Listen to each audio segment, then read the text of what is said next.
Hi అండి, అందరికీ నమస్కారం. వెల్కమ్ టు గారెలు బూరెలు. ఈరోజు మన ఛానల్లో 1 కేజీ టమాటాలతో నిల్వ పచ్చడి ఎలా ప్రిపేర్ చేసుకోవాలో ఈ వీడియోలో చూద్దామండి. పాతకాలం పద్ధతి అయితే ముక్కల్ని ఊరబెట్టి ఎండలో ఆరబెట్టి చాలా ప్రాసెస్ ఉంటుంది. కానీ ఈ పచ్చడికి అయితే మనకి ఎండతో పని లేదండి. 1 డేలో ఒక 1 అవర్ కష్టపడితే మనం ఈ టమాటా పచ్చడిని ప్రిపేర్ చేసుకోవచ్చు. ఒక 6 మంత్స్ పైన ఇది నిల్వ ఉంటుందండి. ప్రాసెస్ ఏంటో ఈ వీడియోలో చూద్దాం.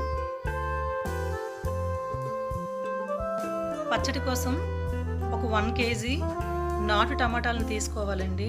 ఈ టమాటాలని బాగా కడిగి కాటన్ క్లాత్తో బాగా తుడుచుకొని తడి లేకుండా చూసుకోవాలి. తుడిచిన తర్వాత కూడా ఒక 1 అవర్ పాటు పక్కన పెట్టుకోవాలండి. ఇంకా తడి ఏమైనా ఉంటే పోతుంది. 1 అవర్ తర్వాత ముక్కలా కట్ చేసుకొని పక్కన పెట్టుకోవాలి. 1 కేజీ టమాటాలకి ఇక్కడ 100 గ్రామ్స్ వరకు చింతపండుని తీసుకోవాలండి. చింతపండులో ఏమైనా చిన్న చిన్న అలకలు గట్ట ఏమైనా ఉంటే బాగా శుభ్రం చేసుకొని పెట్టుకోవాలి.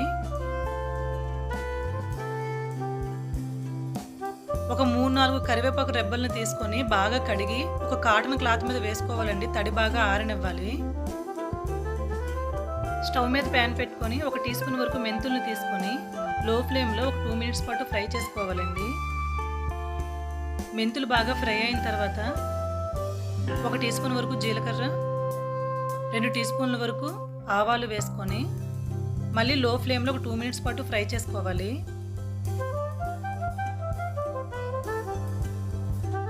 ఇవి బాగా ఫ్రై అయిన తర్వాత సెపరేట్గా ప్లేట్లు తీసుకొని పక్కన పెట్టుకోవాలి. ఇప్పుడు అదే ప్యాన్లో 2 టేబుల్ స్పూన్ల వరకు ఆయిల్ని వేసుకొని మనం ముందుగా కట్ చేసి పెట్టుకున్న టమాటాలను యాడ్ చేసుకోవాలి. మనం ముందుగా తీసుకున్న 100 గ్రామ్స్ చింతపండు ఒక కప్పు కొలతలో చెప్పాలంటే 1 కప్పు వరకు తీసుకోవాలండి. చింతపండును కూడా వేసుకొని ఒకసారి బాగా కలిపి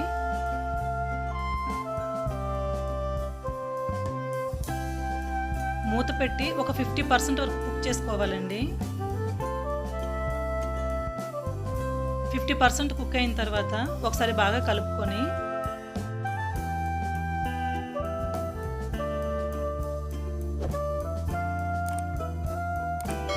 ఇందులో 1/2 కప్పు వరకు కల్లుప్పుని తీసుకోవాలండి. ఇది గ్రామ్స్ వైజ్గా చెప్పాలంటే 100 గ్రామ్స్ వరకు ఉంటుంది. ఉప్పును కూడా వేసుకొని 1 టీ స్పూన్ పసుపును వేసుకొని బాగా కలుపుకోవాలి. ఉప్పు వేసిన తర్వాత మనకి ఇంకొద్దిగా పలుచగా అవుతుందండి. మీడియం ఫ్లేమ్లో ఒక 5 to 10 మినిట్స్ పాటు కుక్ చేసుకోవాలండి. వాటర్ అంతా ఇంకిపోయినంత వరకు.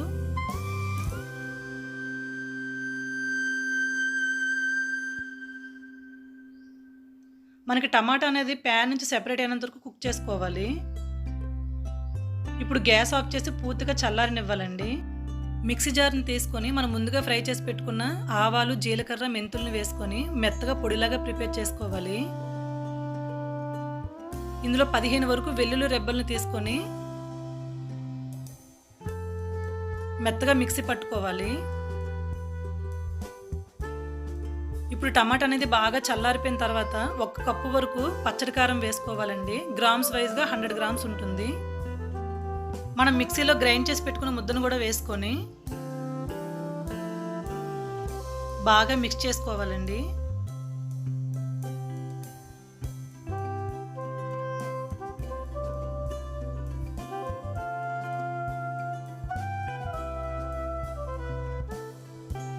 ఇప్పుడు మిక్సీ జార్లో కొద్ది కొద్దిగా తీసుకుంటూ మెత్తగా గ్రైండ్ చేసుకోవాలి.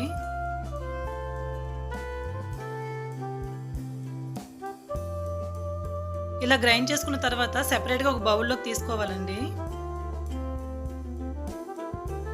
మిగిలిన ముద్దను కూడా మిక్సీలో వేసుకొని మెత్తగా గ్రైండ్ చేసుకొని బౌల్లోకి తీసుకోవాలి.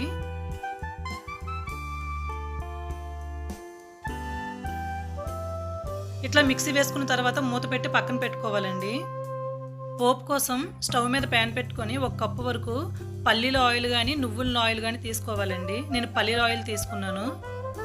కొద్దిగా ఆయిల్ హీట్ అయిన తర్వాత 2 టేబుల్ స్పూన్ల వరకు శనగపప్పు, 1 టీ స్పూన్ మినపప్పు వేసుకొని కొద్దిగా చిటపటమన్న తర్వాత 2 టీ స్పూన్ల వరకు ఆవాలు, 1 టీ స్పూన్ జీలకర్ర వేసుకొని ఒక 2 మినిట్స్ పాటు ఫ్రై చేసుకోవాలి. ఇవి బాగా ఫ్రై అయిన తర్వాత ఒక 6 వరకు ఎండుమిర్చి, ఒక 10 వరకు వెల్లుల్లి రెబ్బలు, మనం ముందుగా కడిగి పెట్టుకున్న కరివేపాకు, హాఫ్ టీ స్పూన్ వరకు ఇంగువ వేసుకొని ఒక 2 మినిట్స్ పాటు ఫ్రై చేసుకోవాలి. ఇవి బాగా ఫ్రై అయిన తర్వాత గ్యాస్ ఆఫ్ చేసి కంప్లీట్గా చల్లారనివ్వాలండి. పోపు అనేది బాగా చల్లారిన తర్వాతే మనం ముందుగా ప్రిపేర్ చేసుకున్న టమాటా ముద్దను వేసుకోవాలండి. పోపు వేడిగా ఉన్నప్పుడు వేసుకుంటే కనుక పచ్చడి అనేది లైట్గా చేదు అనేది వస్తుంది. ఇది మస్ట్ అండ్ షుడ్గా మీరు గుర్తుపెట్టుకోవాలి. ఇప్పుడు టమాటా ముద్దను వేసిన తర్వాత బాగా కలుపుకోవడమే. దీన్ని స్టోర్ చేసుకునేటప్పుడు గాజు సీసాలో వేసుకొని స్టోర్ చేసుకుంటే కనుక మనకి ఎక్కువ రోజులు నిల్వ ఉంటుందండి. ఈ ప్రాసెస్లో మీరు తప్పకుండా ఈ పచ్చడిని ట్రై చేయండి. ఎలా వచ్చిందో కామెంట్ సెక్షన్లో తప్పకుండా కామెంట్ చేయడం మర్చిపోవద్దండి. ఈ వీడియో కనుక మీకు నచ్చినట్లయితే మీ ఫ్రెండ్స్కి రిలేటివ్కి షేర్ చేయండి, లైక్ చేయండి, మా ఛానల్ని సబ్స్క్రైబ్ చేసుకోండి. Thank you for watching.